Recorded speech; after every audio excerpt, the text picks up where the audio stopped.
एक आदमी बड़ा विचित्र था, वो भी गुजरात का था और कच्छ का था। गुजरात का था और कच्छ का था। हमारा चेला नाम चंगीला। उसकी पत्नी ने कहा तुम कभी कथा में नहीं जाते, बड़े मूर्ख हो, बड़े पापी हो, कथा में जाओ। पत्नी के डांटने पर पहली बार कथा में आया। थोड़ा नामचीन था, पैसा ठीक ठाक था। आया, कथा में बैठा, लोगों ने कहा आइए आइए आइए। ये आया, फिर लोगों ने कहा बैठिए बैठिए बैठिए। इसने कभी कथा सुनी नहीं थी, जिंदगी में पहली बार, कच्छ का आदमी। और जैसे ही बैठा सो गया। कथा पूरी हुई तो पंडाल के लोग बोले जाइए। अब ये घर आया, पत्नी ने पूछा गुरुजी ने कथा में क्या सुनाया? बोले 3 बातें सुनाई। कौन कौन सी? आइए, बैठिए, जाइए। तो पत्नी, अब बेचारी पत्नी तो पढ़ी लिखी थी, समझदार थी, वो भी चूंकि गुजरात की थी, नाम था मुन्नी बहन, वो भुज की थी। वो भी गुजरात की थी पर भुज की थी, पढ़ी लिखी थी, समझदार। उसे पता था कि ये पक्का है कथा में सो गए होंगे। तो पता, उसने पूछा कि क्या कहा गुरुजी ने कथा में? बोले आइए, बैठिए और जाइए।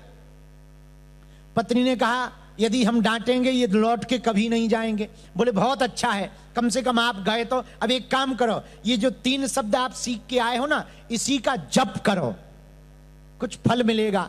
अब जप क्या करें? आइए, बैठिए, जाइए, आइए, बैठिए, जाइए, आइए, बैठिए, जाइए, आइए, बैठिए, जाइए। यही माला जपने लगा। इतने में रात हो गई। ये सो के उठा 2 बजे रात को, नींद आई नहीं। इसने सोचा जप कर लें, तो पलंग पर बैठ गया। आइए, बैठिए।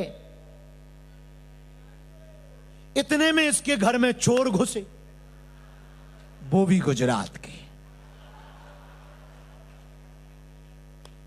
वो बड़ोदरा के थे। ये पलंग पे बैठा बैठा जप कर रहा, चोर घुसे और जैसे ही ये बोला आइए, चोर को लगा पहचान लिया, पकड़े गए। तो जैसे ही वो जाने लगा तो बोला बैठिए।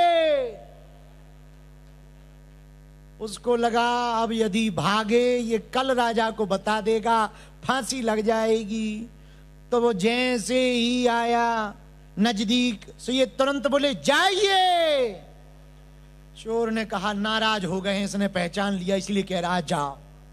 चोर ने तुरंत चरण पकड़ लिए, हमें माफ कर दो। सोई लाइट चलाई, अरे कौन है कौन है कौन है?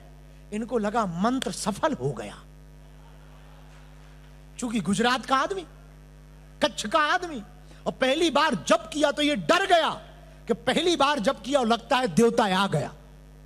चोर ने चरण पकड़ के हमें माफ कर दो, माफ कर दो, माफ कर दो। जैसे ही सेठ जी ने लाइट जलाई, क्या बात है, कौन हो तुम? अरे अब आप सब पहचान गए, आप क्यों कह रहे हो? चोरी के इरादे से आए थे, क्षमा करो, हमें क्षमा कर दो। हाँ हाँ ठीक है, जाओ जाओ जाओ। इसने भगा दिया, पत्नी को जगाया। पत्नी बोली क्या हुआ? अरे बोली बड़ा गजब का मंत्र है। बोले क्यों? बोले गजब का मंत्र है, आइए बैठिए जाइए में। बताओ तो आज अगर ये मंत्र ना होता तो चोर सब चोरी करके ले जाता। एक मंत्र ने चोरी होने से बचा दिया। पत्नी ने कहा ये बहुत बढ़िया हुआ। हाथ पकड़ के कहा स्वामी, जब गलत बातें लेने से, गलत मंत्र लेने से संसार रूपी चोर भग सकता है, यदि सही मंत्र ले लिया जाए तो मन का चोर काम क्रोध भी भाग सकता है।